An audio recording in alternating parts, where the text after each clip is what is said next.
Halo Sobat KNT, kembali lagi di KNT Podcast. Kali ini bersama saya, Leli sebagai Koordinator Mutu Klinik Nurul Tama. Dan saya, Nurul Mukhlisa, selaku penanggung jawab penanganan keluhan di Klinik Nurul Tama. Hari ini kita akan membahas topik yang sangat dekat dengan pelayanan kesehatan, yaitu keluhan di klinik.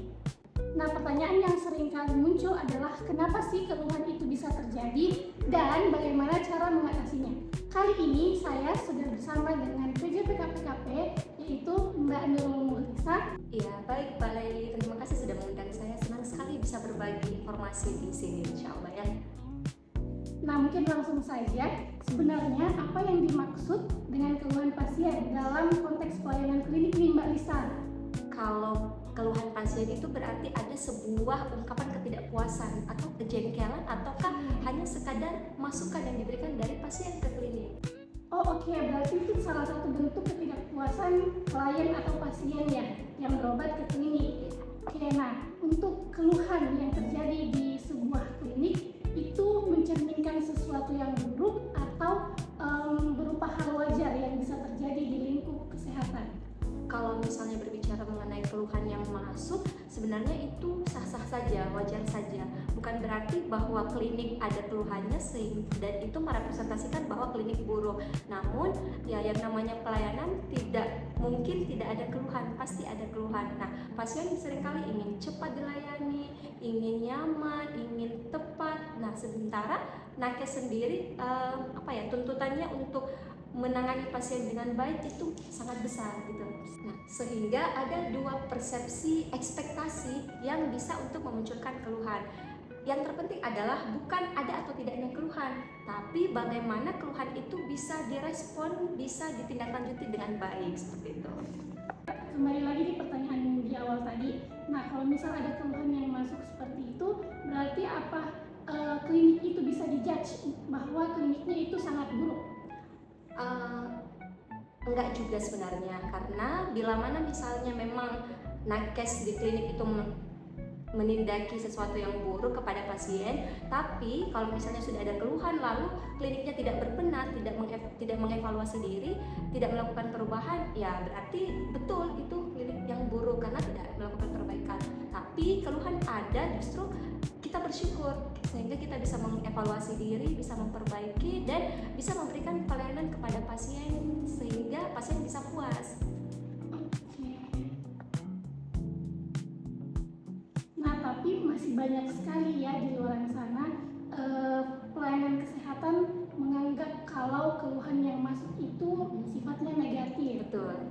Masih sangat banyak karena ya mindset yang ada di kepala kita bahwa kalau ada keluhan berarti orang-orang tidak senang sama kita, padahal bukan seperti itu. Orang-orang mengeluh hanya ingin memberitahu kepada kita apa sih yang terbaik gitu, karena seringkali kita yang melakukan, kita tidak bisa menilai diri kita sendiri, orang lain yang mampu menilai, maka justru kita bersyukur kalau misalnya ada keluhan. Nah, caranya ya dengan keluhan itu kita bisa evaluasi diri dan memperbaiki lagi pelayanan kita. Seperti itu, Pak. Kalau seperti itu, bagaimana cara ideal nih Mbak Nisa untuk menangani orang atau pasien yang marah-marah atau kecewa terhadap pelayanan yang didapatkan? Oke, reaksi pertama kalau misalnya ada pasien yang mengeluh, kita dengarkan dulu tanpa menyela, kemudian kita berempatilah kepada pasien. Selanjutnya kita ucapkan terima kasih nih atas keluhan yang dia berikan. Nah, setelah itu baru deh kita tindak lanjuti, kita berikan solusi apa terkait dengan keluhannya. Nah, apakah setiap fasilitas pelayanan kesehatan itu perlu memiliki petugas khusus untuk menangani keluhan itu sendiri? Ya, idealnya memang perlu, karena setidaknya keluhan yang masuk itu bisa, kalau misalnya tidak ada penanggung jawab khusus, keluhannya bisa jadi tidak teratasi. Nah, bukan berarti bahwa adanya petugas khusus yang menangani keluhan, staf-staf lain, dokter-dokter, perawat-perawat lain tidak memberikan pelayanan prima, bukan berarti seperti itu. Namun, dengan adanya petugas khusus, maka keluhan ini bisa ditindaklanjuti, didokumentasikan, serta dianalisis apa sih pola-pola keluhan yang sering terjadi dan bagaimana solusinya untuk mengatasi keluhan-keluhan agar tidak muncul di kemudian hari lagi. Gitu. Oke, tadi dijelaskan sama Mbak Lisa kalau keluhan itu tidak selalu sesuatu yang buruk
manusia ya rasanya tenang aja kalau ada masalah lalu ada orang lain yang mendengarkan kita. Nah, kalau nih Mbak, kalau misal ada keluhan yang tidak ditangani secara baik, dampaknya itu bisa seperti apa? Oke, dampaknya besar sih Mbak, karena bisa menurunkan reputasi klinik, kemudian juga kepercayaan pasien itu menurun tentunya, dan juga bisa terdampak pada adanya risiko keselamatan pasien. Nah, tadi idealnya petugas khusus terkait penanganan keluhan itu sebaiknya ada. Nah, untuk mengenai sistem itu sendiri seperti standar prosedur operasional, apakah juga sebaiknya ada dalam menangani keluhan itu sendiri? Oke, idealnya kalau misalnya sudah ada petugasnya sendiri, ya baiknya sih ada SPO. Gunanya apa? Gunanya agar petugas tersebut ada acuannya, ada dasarnya dalam melakukan penanganan keluhan. Jadi SPO itulah yang menjadi landasannya atau kiblatnya dalam menangani keluhan, biar penanganan keluhannya itu terdokumentasi secara terstruktur seperti itu. Nah, mungkin tadi sudah dijelaskan kalau terkait keluhan yang masuk itu tidak selalu buruk dan ada hal positif yang bisa kita ambil sebagai peningkatan atau evaluasi di sebuah klinik atau fasilitas pelayanan kesehatan. Nah, ada nggak sih tips and tricks atau giat-giat seputar untuk mencegah keluhan itu ada atau keluhan itu masuk? Oke, sebenarnya kalau mencegah keluhan menurut saya pribadi mustahil sih Mbak, karena kita juga sebagai petugas penanganan keluhan tidak bisa melarang pasien untuk tidak mengeluh kan, karena itu adalah haknya. Namun jika ingin meminimalisasi keluhan, langkah yang bisa diambil adalah komunikasi yang efektif, perbaiki komunikasi kepada pasien, terus juga berikan senyuman yang ramah menyambut pasien, kemudian transparansi informasi, dan juga yang paling penting adalah lakukan survei kepuasan. Karena sebaiknya kita perlakukan pasien sebagaimana kita ingin diperlakukan. Jadikan pasien seperti dengan keluarga kita sendiri agar pasien juga nyaman, sehingga itu yang menurut saya bisa untuk meminimalisasi adanya keluhan. Berarti pengalaman pasien dalam meninggalkan keluhan atau memberikan masukan itu sangat penting ya bagi keberhasilan sebuah klinik atau fasilitas pelayanan kesehatan. Betul Mbak, karena pasienlah yang menilai kita dalam memberikan pelayanan seperti apa ke mereka. Kepercayaan pasien menjadi loyalitas kita di klinik, karena pasienlah yang menjadi sumber promosi dari mulut ke mulut gitu. Nah, sehingga mereka-mereka yang menjadi brandingnya klinik gitu Mbak. Mbak boleh nggak kasih satu contoh kecil terkait pelayanan yang bisa pasien merasa wah? Kalau pelayanan yang bisa diberikan agar pasien menjadi wah, sesimpel pertama kali saat pasien hadir di klinik, kita memberikan senyuman kepada mereka dengan ramah, dengan tulus.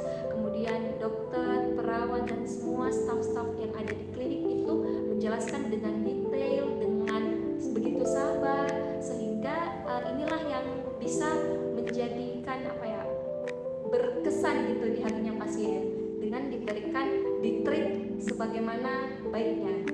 Mungkin pertanyaan terakhir, boleh mungkin dari Mbak Risa kasih pesan untuk tenaga kesehatan di luar sana atau untuk pasien terkait keluhan. Oke, pesan saya adalah mari untuk menjaga komunikasi secara internal terlebih dahulu, kemudian kita saling memahami dan menjadikan keluhan sebagai pembelajaran dan evaluasi bagi kita untuk lebih meningkatkan mutu pelayanan di hari berikutnya. Oke, mungkin itu untuk hari ini. Terima kasih banyak Mbak Risa untuk insight yang sangat bermanfaat. Semoga di episode kali ini bisa membuka perspektif kita terkait keluhan bukan untuk disalahkan, tapi untuk memperbaiki bersama. Yes, that's the point. Mungkin cukup sekian untuk episode kali ini. Sampai jumpa di episode selanjutnya. Klinik Nurimpana, Solusi sehat keluarga Anda. Sampai Sampai jumpa sobat KNT.